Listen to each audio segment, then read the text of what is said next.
Good morning, everybody. Welcome to the Northern Kentucky Forum. I'm Mark Nykirk, the director of the Scripps Howard Center for Civic Engagement at NKU, one of the partners in the forum, along with the 3 public library districts in Northern Kentucky. And we're delighted to have you here this morning. Those of you with us in person, please have a coffee and a donut. Those of you who are with us virtually, you're on your own. So we have with us this morning the 3 county administrators from Boone, Kenton, and Campbell County. Matt Webster from Boone County, who is the newest county administrator, having started in August the 1st of this year. Sure. And Joe Shriver, who is with Kenton County and has 13 years, Joe, as county administrator and some more service in public administration prior to that. And Matt Elberfeld of Campbell County, who has 8 years as county administrator, and prior to that worked in Campbell County as the finance director. Probably still looks at some numbers in the course of the day in his wife as county administrator. So we'll be with our panelists just in a moment, but I want to let you know of a couple of things. Some of you may have participated or seen that over the past month we had the forum hosted 3 public dialogues on the state of local media in Northern Kentucky in order to get gather public opinion on what's happening in the media landscape, what people would like to see, what they think is covered well, what they think is not. We're now preparing a report on that, which we will post on our website, nkyforum.org, and also distribute to the media outlets. We think that went very well. We had one in each county at one of the Campbell and Boone and Kenton branches of the library, and good participation. So look for us to do more of those listening sessions on other topics in the future. And we'd love to have you participate in those. October the 24th, back in this location, we are at the Campbell County Public Library in Newport. We will have a morning forum on teen homelessness with some educators talking about the challenges that are faced as a result of that. A few years ago, we had a fairly intense focus on the homeless and housing issues in our region, and so we've decided to revisit that some in the coming year, and this will be the first example of that. Also, the forum is a partner in trying to bring a gubernatorial debate to Northern Kentucky on October the 16th. That's not finalized yet, but we're hoping that that works out. So you can watch our Facebook page and the forum webpage to see how that, if that gets finalized. Thanks for being a supporter of the forum. Thanks for being here this morning. I think some of you had to deal with traffic on I-275 and made it anyway, and we may have some others wander in. And welcome to the virtual audience as well. We're going to get started with just a little bit of introduction, self-introduction. Matthew Webster, if you would just tell us a little bit about yourself and your journey to being a county administrator. Well, thanks, and thanks for the opportunity to be here today. So I kind of came to being county administrator is a role that I thought that I probably would have, or something similar to it, and ended up taking a 20-year detour into higher education administration. But an attorney by education, a graduate from the University of Louisville. While I was at the university, began working for the university in student life, and decided that was a lot more fun than depositions. So I was lucky enough to come back home to Northern Kentucky as the Dean of Students at Thomas More University. I was there for 15 years, left as the Vice President for Student Affairs to come to Boone County and join Judge Moore's team as the Assistant County Administrator. I've been there 9 years, and upon Jeff Earlywine's retirement at the end of July, it was humbled and honored to be named County Administrator beginning August 1st. So excited to be there and excited to be here. Thank you. Joe? Well, I'm originally from Paris, Bourbon County. I came up to Northern Kentucky in 1990 to attend Thomas More. Actually had the pleasure to play on their first football team. And then went on to Northern, got my master's in public administration. And I started working for this guy named Ken Recton in Newport, and he taught me everything I know about local government. Just so everybody knows, Ken Recton's in the audience, so this is an in-person appreciative I had a moment. cup of coffee there, then moved on and actually started at Kenton County in 1999. Took a little bit of a break last year, and then as fate would have it, I found my way back, and here I am. Thank you. Matt? So my name is Matt Elberfeld. I've been with Campbell County a total of about 11 years, as Mark said, as the finance director. Prior to that, I've been the county administrator about the past 8 years. I, too, learned everything I know from Ken Recton, so Ken was at Campbell County for a while. So I came to this occupation. I'm an accountant by trade. I worked in public accounting and did municipal finance work, bond work, that type of thing for a little bit. And then the opportunity came open in Campbell County to become the finance director. I applied for that job and been there ever since. Gentlemen, one of the things I think the reason that the forum was interested in having you is that you have a very significant role in public life, public policy, and how things go in local government. And yet you're not really much of a public-facing office. The fiscal court, which is the legislative body for the county, is, and I know that you're always at those meetings. And but could you give us a sense of what a county administrator does? Just a little bit of an inside look at the role. And anybody, feel free to start. I'll go ahead. I feel like our role is truly a conduit. We are hired by the judge executive, and we're an extension of his office because he is the true executive. He's the full-time executive for the county, okay? But we have to take not only his agenda but the fiscal court's agenda and take that to the departments and make sure they can execute, make sure that they have the resources, make sure they have whatever it takes to execute their vision for not only the county but the community itself. And so that's the way I approach our role in as county administrator. So, Matt, I think of it almost like the chief of staff for the president at the local level. Is that a good concept for it? Yeah, I think that's a fair analysis. We're not elected, but we are responsible for coordinating everything. My predecessor said it's kind of like being an air traffic controller. You help people get started, you help them finish, and you make sure they don't crash in between. None of us are subject matter experts in any of the departments, other than maybe our professional background. The other thing that I describe to people, and Matthew's answer might be a little different than Joe and mine, but probably 40% of my job is kind of the direct municipal services with our own department heads. We're not the first government, for a lot of Campbell County. We have a lot of incorporated areas. And, I spend, 60% of my time dealing with a lot of the external agencies. We're the liaisons for the counties for Tank, for SD1, for the Water District, for Meet NKY, for BNKY, all those different organizations. So we spend, a fair amount of time, as that external relationship to those other providers in addition to our direct, citizen services. Yeah, I think, the value of the professional manager to me is, I'm apolitical, so obviously we have the agenda and the goals that are set by the judge executive. We balance that with the policymakers from the fiscal court, but I don't get involved in politics. Our job there is to make sure that we're good administrators, that we're, supervising folks well, that we're managing money well, that we're responding to the needs from our public well. And I think Matt's right. In Boone, things are a little bit different with only 3 cities.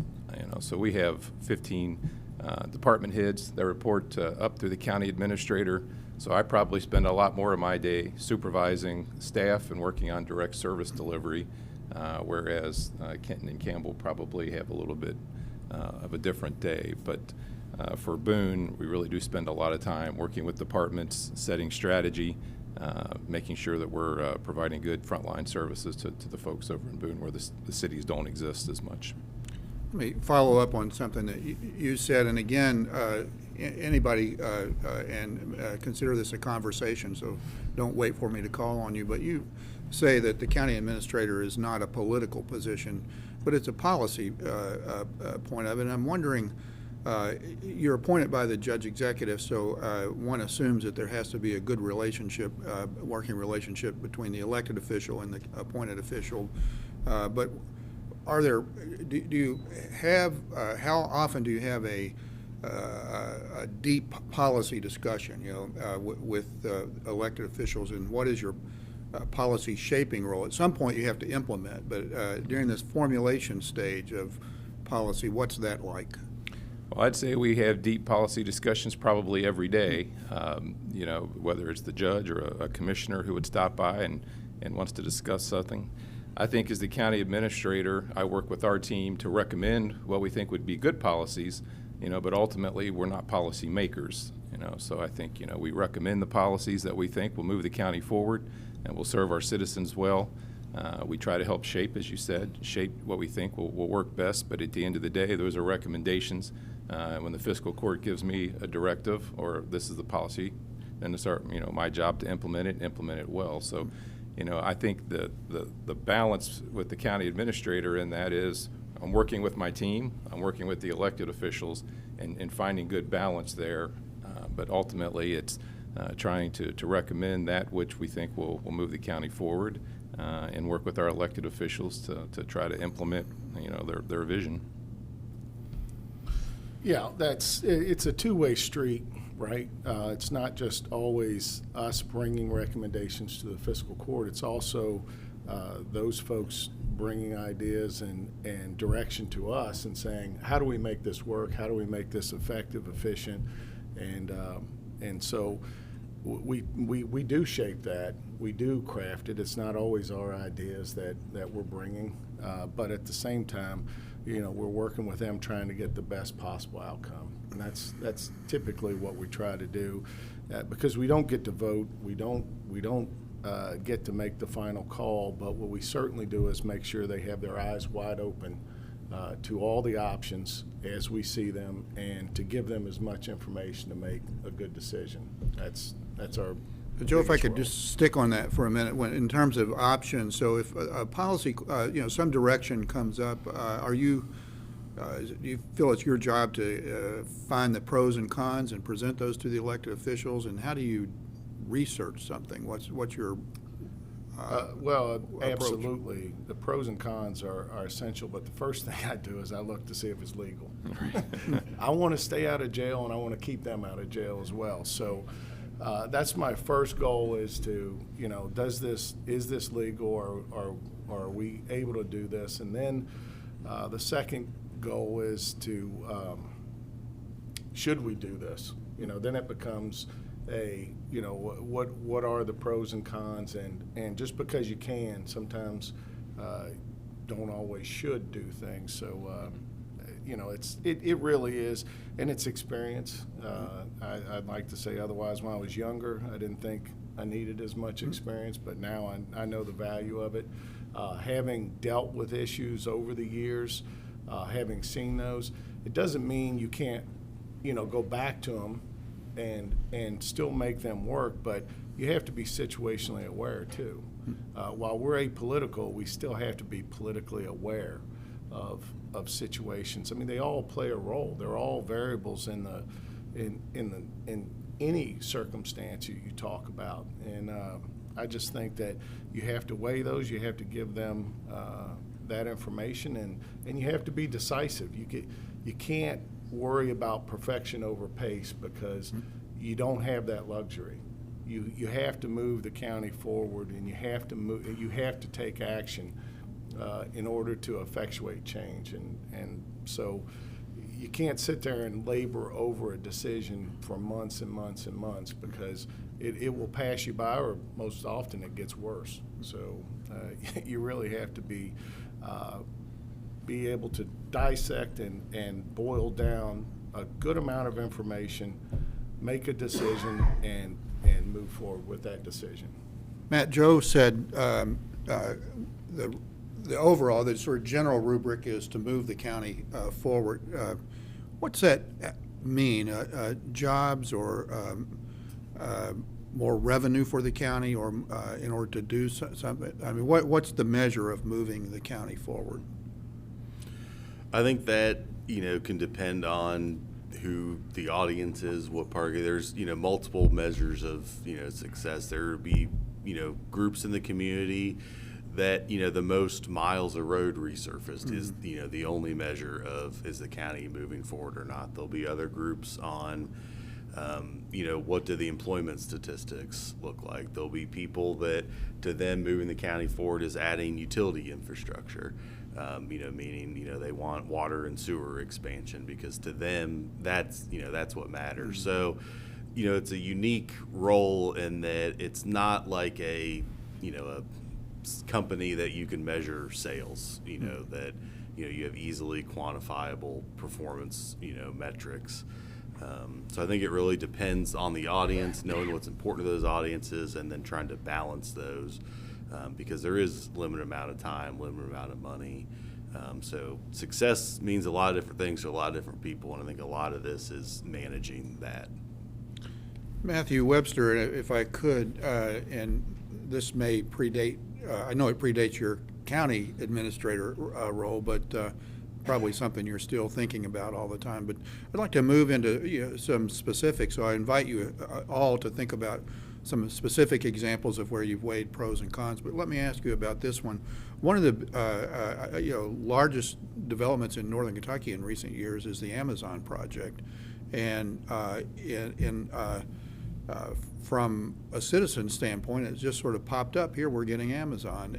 I expect from an internal standpoint there was a tremendous amount of dialogue about that and the pros and cons, the nature of the jobs, the amount of land that would be developed, how it might shape the community in the future. Could you take us inside that ongoing relationship between county government and a business of that scale? Well, as you said, that predated me a little bit. So as far as inside baseball, I can't give you a lot, but I can talk in some generalities.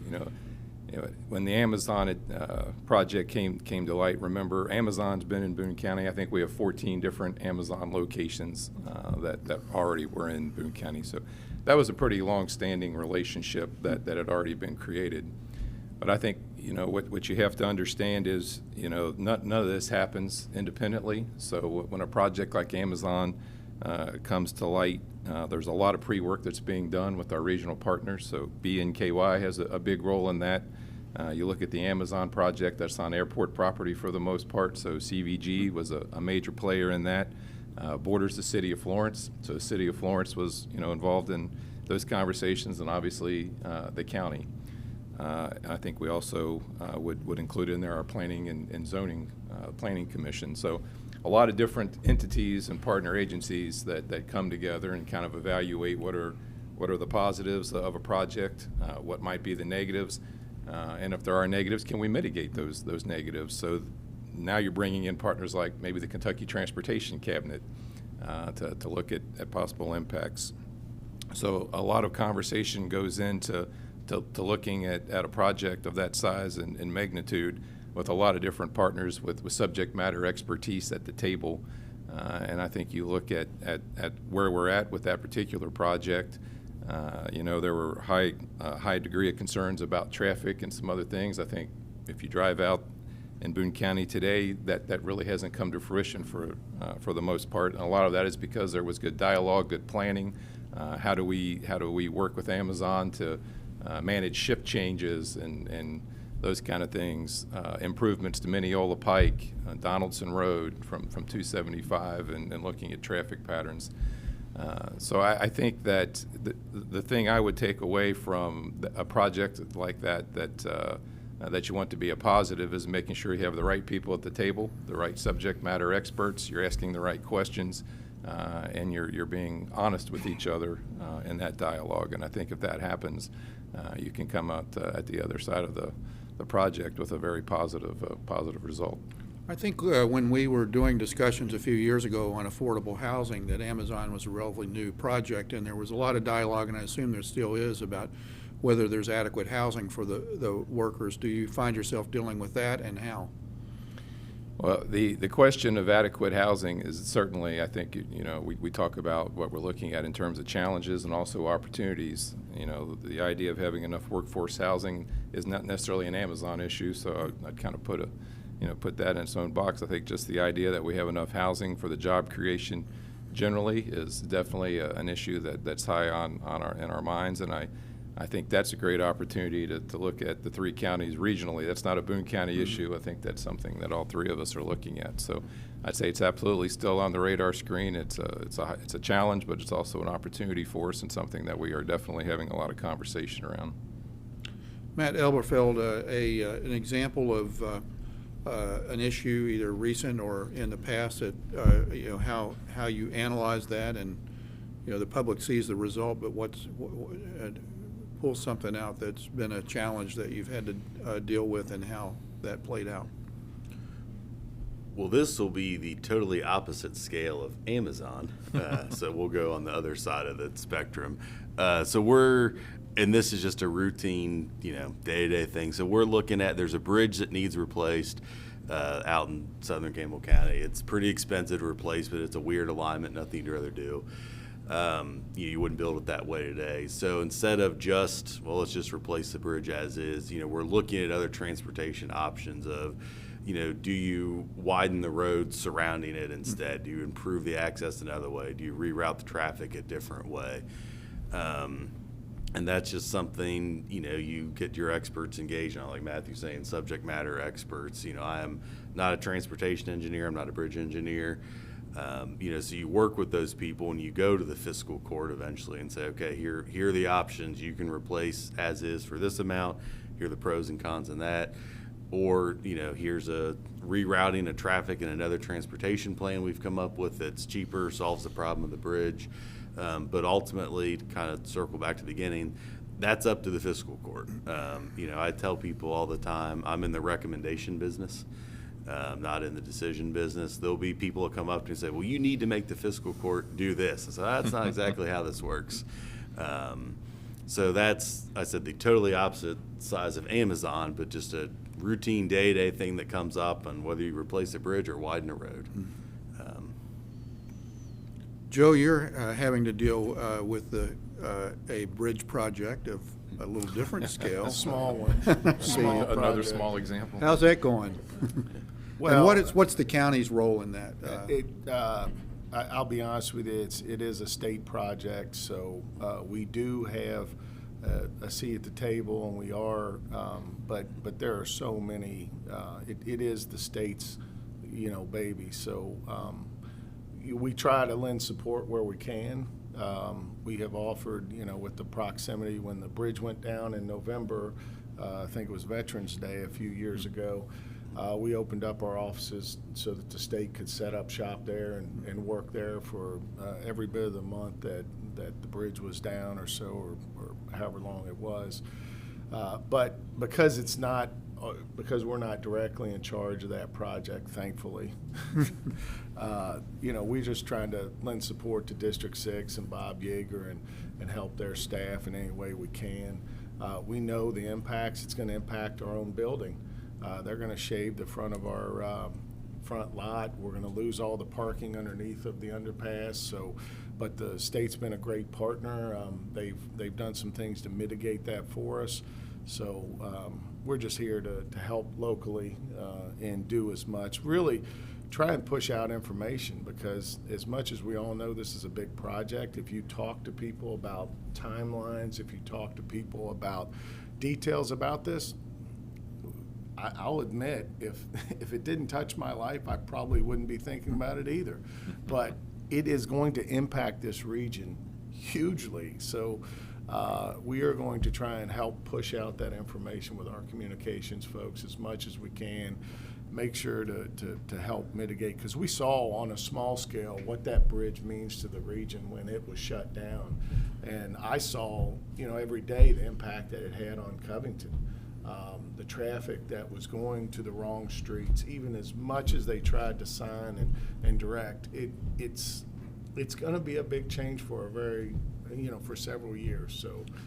So on that project, you've got the immediate issues of whatever you have to manage at the county level of the project impact, but the longer visionary question of what does a new bridge do? How does it impact the local economy or the structure, development, and so forth? Or is the county are the counties beginning to think about that? Because the nature of transportation in the region will be different 5 or 6 years from now. I'm not sure how. Yeah, but I'll be honest with you, it's above my pay grade as far as all that. I'm not an economist or anything like that. I will say this: anytime you can replace infrastructure of that size with the federal dollars they were able to secure, that's a good thing. I think that anytime you can improve an asset like the bridge in this area, that's going to be good down the road. And sometimes we have to take that temporary pain to get there. We've had a number of projects that the 3 counties have worked on, and it wasn't to that size or that much pain, but doing the radio project together, like we had done, doing broadband, in the way that has happened, those are lasting projects that will impact this region, even though you don't see it or touch it every day. Having police and fire able to talk to one another across the 3 counties is a huge step forward. Having broadband in every part of the counties for all 3 counties, that's 50 years of infrastructure that they don't have to touch, because the technology is such now that they could get potentially up to 100 gig. Not that we have equipment that can run that right now, but that's available. So it may not be today or tomorrow, but those are the kind of things that you really think about when you invest public dollars. Is how is this going to, and I keep saying the word move the community forward. You really do think about those things as to what is the return on investment. It doesn't have to be today, and thank goodness we have fiscal courts that don't think about the next election, that don't think about tomorrow. They're actually worried about how are we going to leave this better, and how are we going to put things in place that will put us in the best position. And that's been my experience for the other 2 counties as well. let's stay on that for a minute as a specific, maybe broadband is a good place to drill down a little bit. How does that, an idea like let's improve this infrastructure, emerge? How does it percolate? How does it become reality? And this is something that has to be worked on across county lines. Well, broadband is a pretty easy example. You get called, 100 times a month from people out in the middle of the county saying, hey, I'm trying to work from home, or I'm trying to help my kids with their homework, and we can't get on the internet. How can you help us? So I think oftentimes where an idea like that begins, it's listening to your constituents and understanding what they need to help improve their quality of life. And we had heard that for many years. Obviously, there's sometimes a disconnect with folks that want to live out in the country and they want to have that lifestyle, but then more and more need those more modern amenities to be able to function, whether it's working, school, healthcare, those kind of things. So in Boone County, that's a conversation that we started at the staff level with our team and the judge. Fiscal court members were hearing the same kind of thing, and we had an opportunity to take a look at some tax policy and designate some dollars into an infrastructure fund, and that's where it started in Boone. Then obviously, with some of the federal money that got injected after the pandemic was another opportunity, so that's where we also were able to work with our court and designate those dollars for infrastructure improvements. From there, we began working with Kenton and Campbell to kind of say, hey, this is something that I think all three of us have an interest in. So we put out a joint RFI to kind of see what the opportunities were out there. Had great participation from a lot of providers.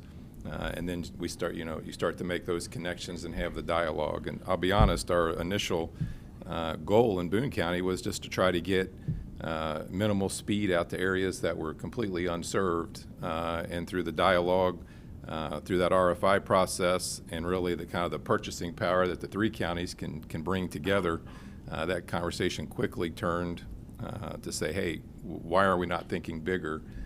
We can really bring high-speed fiber to every home across the 3 counties if we work together and work with the providers. So, that's probably, as Joe pointed out, in addition to the radio project, one of the biggest victories I've seen regionally since I've been at Boone County. And we're right now we've got 31,000 homes in Boone that are now serviced with fiber to the premise with speeds of up to 1 gig. We've got school children can now do their homework. People can do their medical visits, can work from home. And we're finishing up the second part of that project in Boone, which is to put public Wi-Fi in all of our major parks. So it's been a great project that really stemmed from vision from our elected officials, listening to our constituents, working together regionally, putting together a strong call for proposals, picking the right partner, and seeing it through together. You mentioned, and I think this, if you allow me to go into some other territory from what you mentioned, is that the 3 counties put out a proposal together. So Northern Kentucky, the Boone, Kenton, and Campbell County together, roughly 400,000 people, a little bit larger than Lexington, but divided into 3 counties and multiple cities. But often, and perhaps more often than the public knows, the 3 counties are collaborating in various ways. Maybe we'll just start with, how often do the 3 of you all talk to each other? Okay. Quite a lot. Probably at least a couple times a week, either, one-on-one or as a group. We get together, have lunch monthly to kind of work through issues. We see each other at an event. I don't think we ever go to a board meeting or an event where one of us doesn't say, like, hey, do you have a second afterwards? Because you're all 3 in the same spot. I'm sure we'll solve some world problem out in the parking lot, after this morning. So we get along very well. I mean, Matthew's new to the job in his current role, but he's, been around, 9 years. So we all know each other well, get along well, and talk all the time, because usually one of us has dealt with something similar before or will be dealing with something similar, and why not pick someone else's brain? So I'm assuming that you're not going to invite all of us to lunch with you, but what are those conversations? What would we hear if we could go to lunch with you? It's probably far less interesting than one would think. I tell people all the time, you're welcome to Job Shadow. It is not nearly, the high-powered conspiracy theory decision-making from corner offices, that sometimes we're accused of. It could be anything from, hey, what are you paying your animal shelter employees because we're having trouble finding them, and, what's the market for that? Or, we know we have a radio board meeting coming up where you're talking about what level of encryption key to buy, discussing that. So it's, when we go to lunch, I'd say it's very practical. It's very administrative. When our bosses get together, that's sometimes the bigger policy vision. We get together amongst ourselves sometimes just to sort through the day-to-day that needs done, but might not be on a lot of radars. So, Joe, has Matt accurately described these lunches or left some really fun detail out? We do have fun details, but we'll leave those alone. No, that was very accurate. The last part of that, 2 things I wanted to say was we have a great relationship with our current legislative caucus. And in my time, they have been extremely active in trying to help the Northern Kentucky region.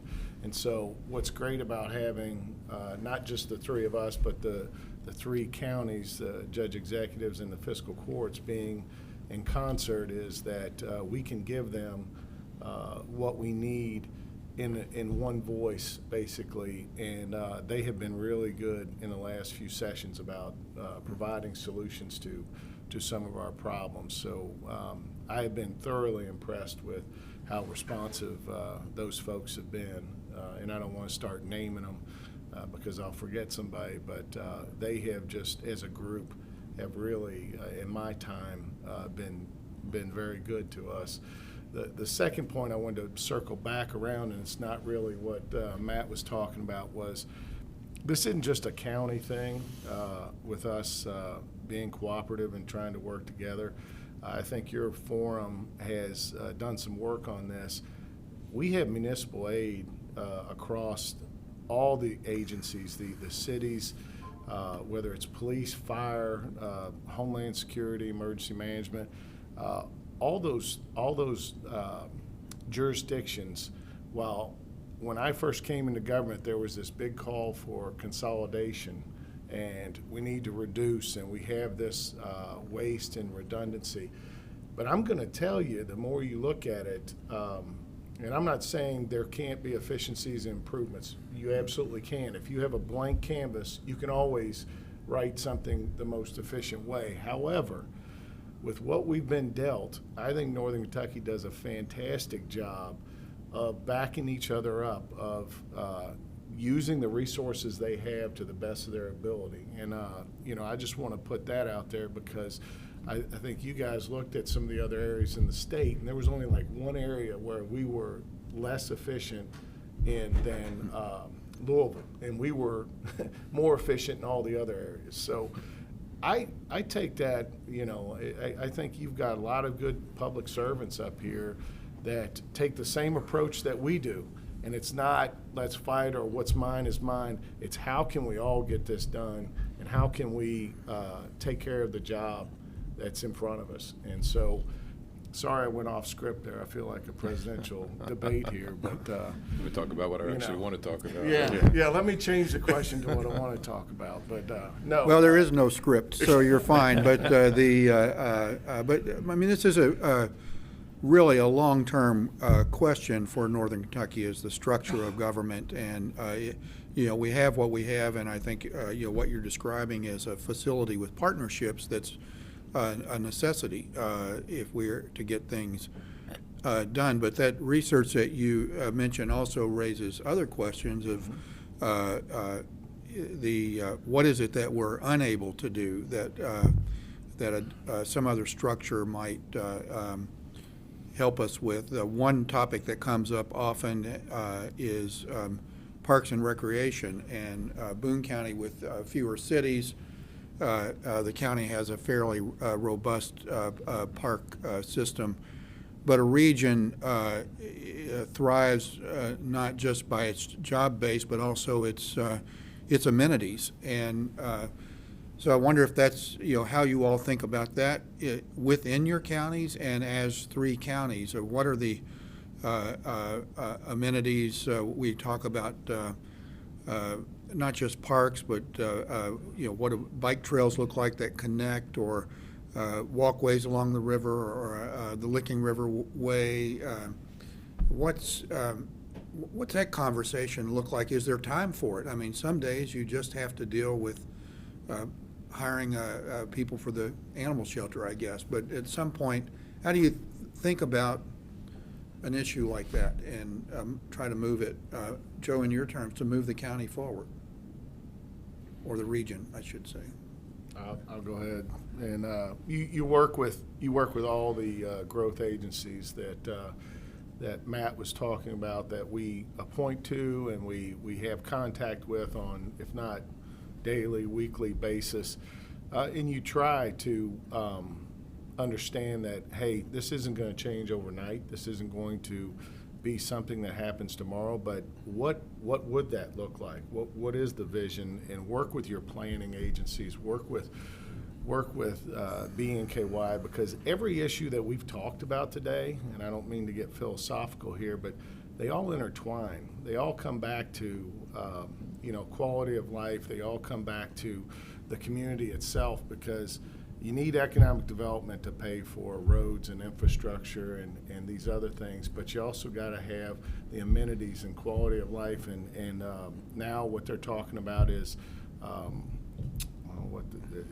areas are now attracting economic development, like Covington's revitalization is attracting businesses because folks want to live in the urban core and they want to locate their businesses there because that's where their people want to be.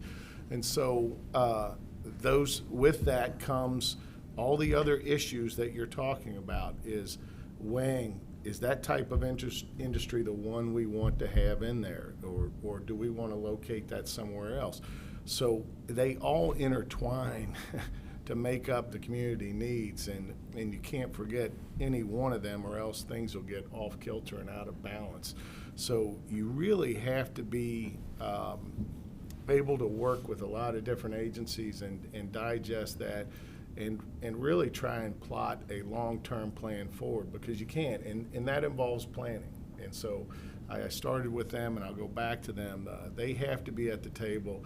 They have to be talking to the economic development folks, because these folks can't work in a vacuum, because if you do that, then you're not truly following a plan anyhow. So that's just my thought. And to piggyback on that, I've even noticed this trend the last 8 years or so, that where there's time for those conversations, I think those conversations are occurring much more now than they were even a couple years ago, because of the workforce questions. And you'll talk to the economic development experts, and it's just as much about locating a company somewhere where their executives want to live, and also where they can find workers that will be attracted to live there.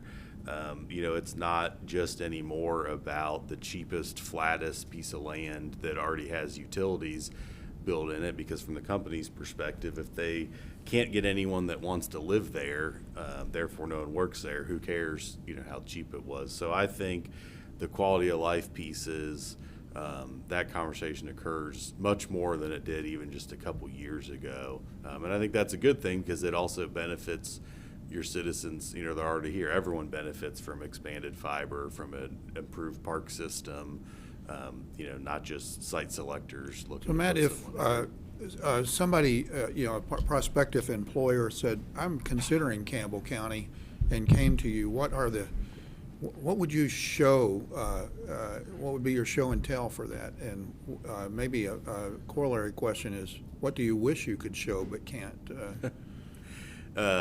Large flat land is what I wish I could show but can't, because we don't have it. So we know that. And, one of our big selling points is our proximity to NKU. There's a lot that happens at NKU. There's a lot that gets spun out of NKU with the Health Innovation Center, College of Informatics. So we know we are not going to be competitive for Amazon.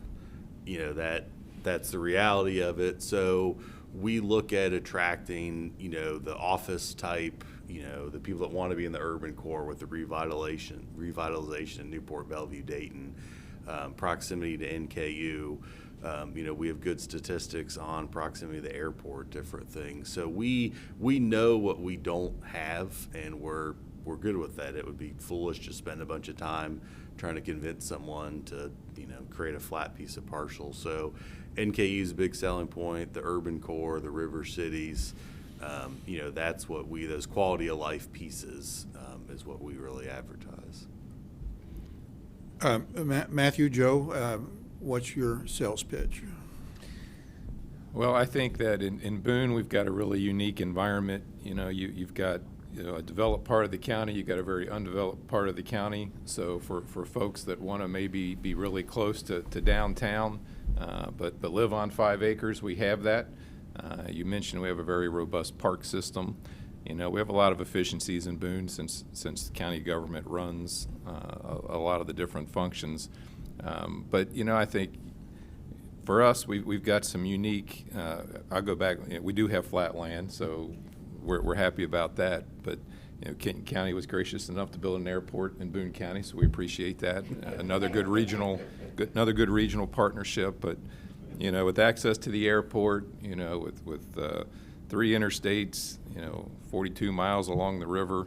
It's just, I think, Boone County has a lot to offer in the sense of diversity, whether it's geography, whether it's, living styles, access to amenities, being close to, the urban core, but not in the urban core. So, there's just a lot of, I think, diversity in Boone County that we can show. And obviously I think we can all tout pretty favorable tax rates and those kind of things. So I think in terms of bang for your buck, any of the 3 counties in Northern Kentucky are well positioned to make a strong case. Joe? What was the question again? Well, I thought I would do this. I'm knocking earlier on in your this door and program. saying I'm thinking about coming to Okay, Kenton I got County. you. I like Campbell and Boone too, but Right. what's and beyond just whatever tax incentives, what are the amenities, what are the assets of that you're going to mention to me? Well, it depends upon the industry too, because I know a lot of tech and bio. We clearly, those are the kinds of looking for the location and places like the urban core to locate. That's been the trend we're seeing. If you're looking for manufacturing and distribution, believe it or not, we're a lot like Campbell County. Once you get outside the incorporated cities, we do not. And I know everybody looks at our map and says, oh, look at all that green space in the south. Yeah, guess what? The topography, the lack of utilities on certain areas just make it extremely difficult to try and develop that land. And quite honestly, sometimes you got to listen to your citizenry. Not a lot of folks out there want to have that developed into downtown Covington in the south end. So you have to balance all these things, but depending upon the industry, we would try to locate, because we sort of feel like we have the best of all worlds. We have the urban core, we have the suburbia in the next belt, and then we have a rural aspect there and then to what Matt was talking about.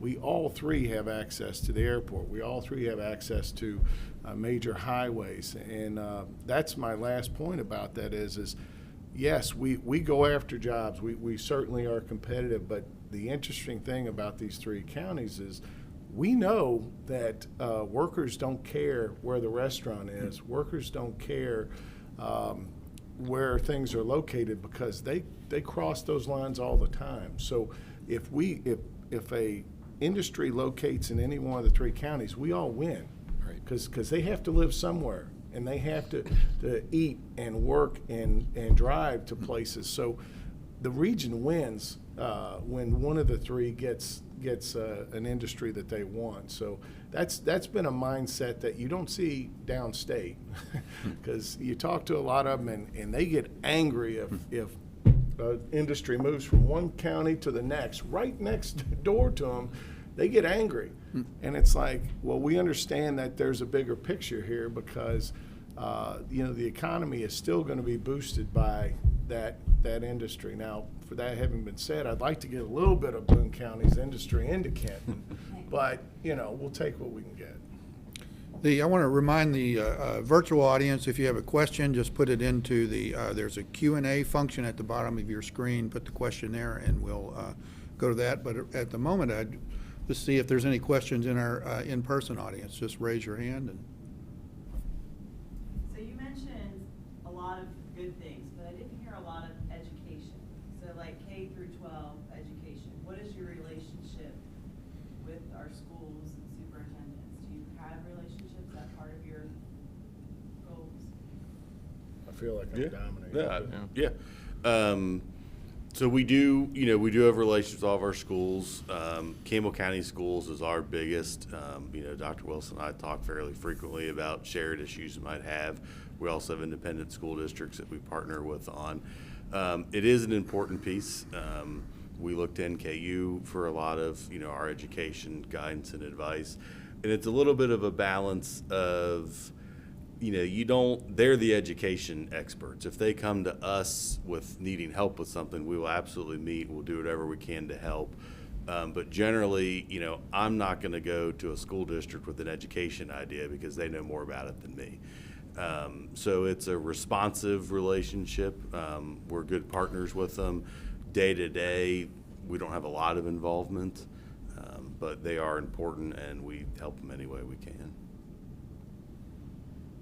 Yeah, I'd say in Boone, you know, we're talking to the school district every week. You know, again, we're a little bit different. We have one major school district that's, I think, the third largest in the state, Boone County Schools, with the Walton Verona, and then obviously some Catholic schools and private schools. But the judge was on the phone with the superintendent from Boone County Schools yesterday.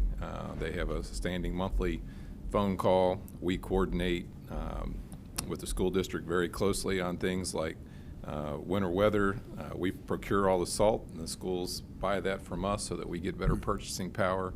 Our public works works with their operations managers. So if we have a bus on the road that's encountering, you know, a problem, whether it's ice or snow or maybe disrepair, they're all on the system. They're piggybacking on some of our radio channels. So I'd say we have very strong relationships operationally. And I agree with Matt kind of in terms of, you know, the educational policy. We obviously would defer to those officials, but operationally with all of our school systems, we have very close relationships.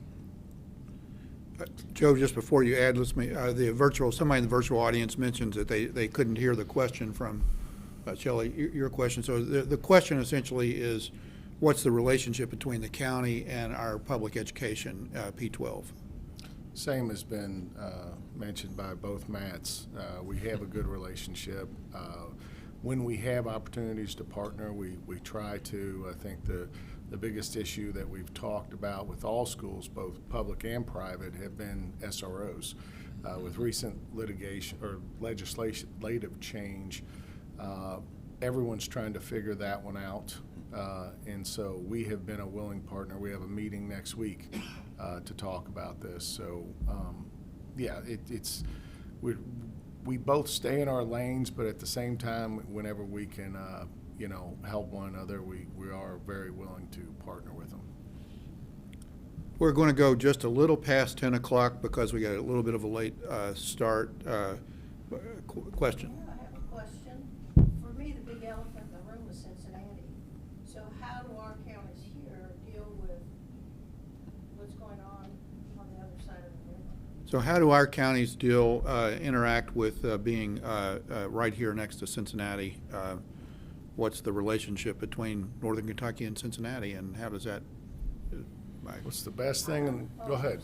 Clarify for me a little bit, because before I start just talking without listening. Well, I'm not sure how to pose that question, but I'm a retired RN, and I was licensed in both states, and my job required me to cross that river. And a lot of times, Ohioans don't want to come into Kentucky, and vice versa. And they're just so big and so loud, you know, they sort of drown us out a little bit. Yet they want to say we're part of them, but they don't really seem to include us. So, what's our relationship with that? Well, For you, with all that ballyhoo now going on about what they're going to do with the New Spence Bridge on the Ohio side. Sometimes you just gotta let things go. I've got a coworker, John Stanton. He always says, the dogs may bark, but the caravan moves on. And that's the truth. There's a lot of truth to that, because you can't get caught up in the rhetoric on a lot of things, because let's be honest, we get a lot of amenities from Cincinnati. A lot of our region, if Cincinnati wasn't Cincinnati, we probably wouldn't be here. Now, you are talking to a guy from Bourbon County, so don't throw stones at me, but it's the truth. I mean, you've got a major city, albeit a smaller one, but a major city, and we are the suburb to that, okay? And let's just own that. We don't have all the big city issues that they have. Our crime is not nearly what their crime rate is. But yet we can go there in a 10-minute drive, and I can have any amendment. I can go to a Broadway play. I can go to a Reds game. I can go to a Bengals game. I can go to, 4-star or 5-star restaurants. I can go. My kids can play in sports complexes far beyond what we have in Northern Kentucky. So we benefit greatly from their existence, and we just, yes, there isn't a lot of thought about us on the other side. But I will tell you, every friend of mine that I've ever known that has finally moved over to Northern Kentucky, they always love it here. They always say, I should have done this 15 years ago. And I'm just quietly vindicated when they do. So that's just how I approach it. And I do think you see a lot of collaboration at some of the regional entities, regional being here, like OKI is the Metropolitan Transportation Planning Agency. So for things like the Brent Spence, things like traffic, Meet NKY I know has, a relationship with their equivalent in Cincinnati, because when you market, this afternoon they're meeting with USA Cincinnati. Yeah, because when you market Cincinnati, people from out of town, we benefit from all that. So I think some of the regional agencies have a great working relationship with Cincinnati. It's not really viewed as a rivalry. In terms of counties, I don't talk to a lot of the other counties much, but that's not because it's an adversarial relationship where I couldn't. Things are just so different in terms of funding, structure, setup, politics, that there's just not going to be a lot of equivalencies. But we've done a joint event, with the Hamilton County Administrator before, different things. So it's not that there's a bad relationship at the county level. It's just so different. But our regional agencies do work together quite a bit, and there are some regional agencies that themselves cover both sides of the river, like READY, which is the economic development, OKI. So I think there is that collaboration with Cincinnati at a different level than what we do. I have a question. Oh, go ahead. I was going to say, we're a little different in Boone because we can't look across the river like these guys can, but I can tell you, when we talk about economic development and businesses that are coming to Boone, a lot of them wouldn't be there if we weren't across the river from Cincinnati, because it's what Matt said. You can live, you can work here, you can drive across the river and have all the amenities. And then on the flip side, there's a lot of workforce coming across that bridge to work at our companies in Boone. So to meet those needs for workers for our companies, if Cincinnati wasn't there, we wouldn't be as successful as we are attracting business. I have a question from the virtual audience, and Matthew, it's a little bit to you, but really it's to everybody. Kentucky ranks extremely low in healthiness. Any thoughts on a community recreation center? Parents and adults want opportunities for when the weather is bad. We need indoor pool facilities to host swim meets, indoor walking tracks, indoor tennis courts, ice rink, especially in Boone County. Especially in Boone County, yeah. Well, I don't think anybody would disagree that those would be good amenities. Obviously, it's a little outside a typical county function. I think we've had those conversations in Boone, and I think that goes back to some of our previous answer that, if we could find the right collaboration to bring something that, whether it's in Boone, Kenton, or Campbell for the region, I think we would have interest in that. But to pull something like that off, I think we would have to find the right collaboration and partnership. I don't foresee that being something that county government's going to run out and do on their own. But obviously, we are investing heavily in pedestrian connectivity in Boone County. So I think right now we have about $15 million worth of projects that are either under construction or in design with multimodal paths. We're working with CVG to figure out a pathway around the airport that would circle the airport without impacting their operations. We're building multimodal paths basically from Hebron all the way down to Ryle High School in the southern part of the county. We've added a lot of areas in terms of passive recreation, hiking in the county. So I think that is definitely something from a quality of life standpoint that is very important. And it is on our mind specifically to an ice skating rink or an indoor pool. I do think that'll take the proper collaboration to bring something like that about. Willing to collaborate? Well, I think it's happening now. I mean, we have Silver Lake and Erlanger, and I'm telling you, I know Clipper parents all over the region, and they drive there, and they use that facility immensely. So there was a rink right down the street from my house there in Crescent Springs. I don't think that it's operational anymore, but it just becomes tough because, you don't want to have the county trying to be developer. I think it has to be a collaboration, a public-private partnership, or else you get to a point to where folks begin to question, why are you spending so much money on this particular segment of the population when it doesn't touch everybody? And that's the balancing act that we do every day with any of these dollars. It's how do we make it better for the most, and that's typically the return on investment that we're looking for. Well, we're going to wrap up. Sorry we've gone just a little bit long, but I appreciate everybody being with us in person and virtually, and I hope we have a little better insight into what our county administrators do. And one final question, can the public call you guys? Can Do they? you ever get any, Yeah. I mean, what, yeah. Yeah, absolutely. Yeah. Every day.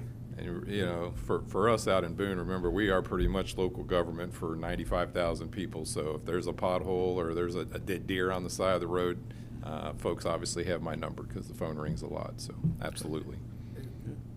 We were onboarding some folks yesterday, and one of them asked about working from home, and that's an interesting topic because clearly COVID proved to us that you can work from home even in government in certain capacities. Obviously, deputy jailers can't. Obviously, public works folks can't.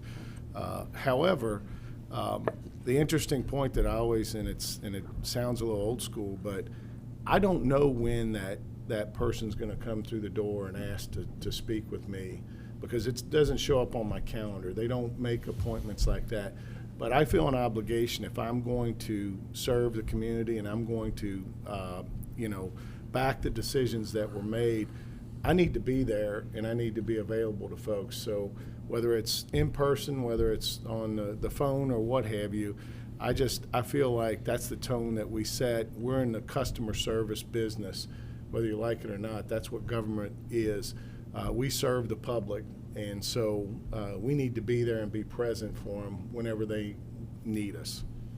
Matt, can I give you the last word on public accessibility? Sure. You call me anytime, 547-1805. It'll be a nice break from all the software sales reps that are selling me software to a problem I didn't even know I had. But no, in all seriousness, like Joe said, it is important to be, available and accessible to the public. Am I going to know the answer to every question? No, but we'll point you in the right direction. We get lots of calls about driver's licenses and when my court hearing is. So we're happy to help you find your way.